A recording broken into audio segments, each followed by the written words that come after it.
O verdadeiro Estado democrático de direito, ele pressupõe liberdade. Claro, não é liberdade para fazermos o que queremos.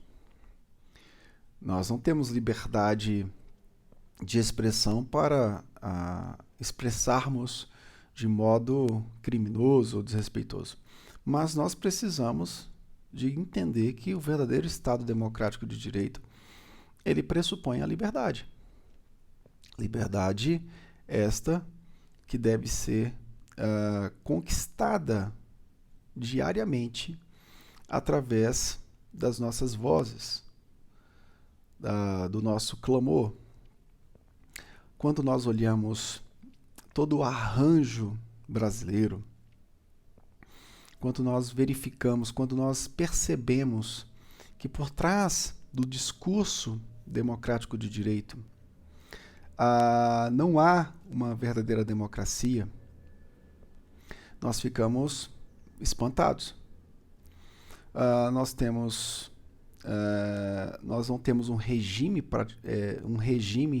socialista ou comunista, porque isso não deu certo em lugar nenhum e não daria certo aqui também, mas nós temos uma cultura permeada por princípios que são típicos de países socialistas.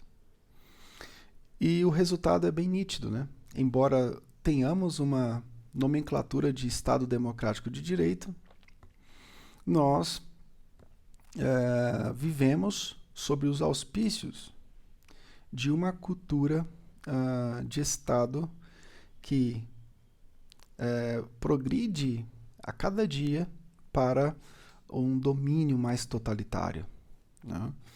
Então você observa a economia, você observa a educação, você observa na própria na própria formação do direito atual, como os princípios do Estado Democrático de Direito estão correndo um sério risco. Um sério risco. Nós precisamos compreender que, embora nosso regime não seja um regime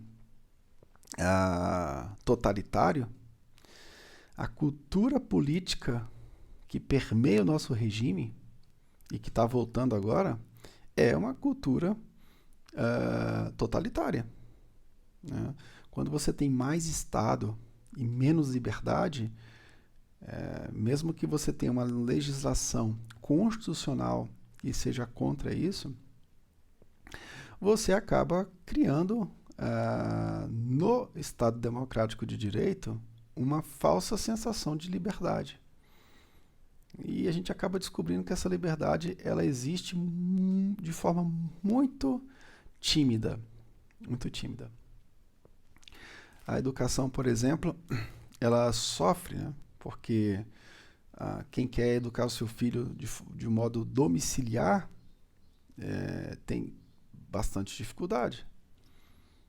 O Estado se assenhorou da cultura educacional, tentando substituir os pais. O Estado tenta, de todas as formas, através do legislativo, legislar sobre questões morais, né?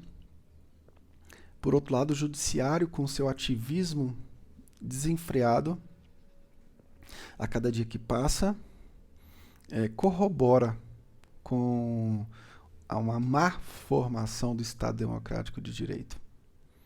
Enfim, nós precisamos fazer comparações devidas com países latino-americanos e países, de fato, com uma estrutura democrática de direito. Uma estrutura que envolve uma liberdade. Se você pegar a Espanha e os Estados Unidos, por exemplo, você vai observar a nítida diferença entre a Espanha, os Estados Unidos e os países colonizados pela Espanha. E essas diferenças persistem até hoje. É muito complexo tudo isso.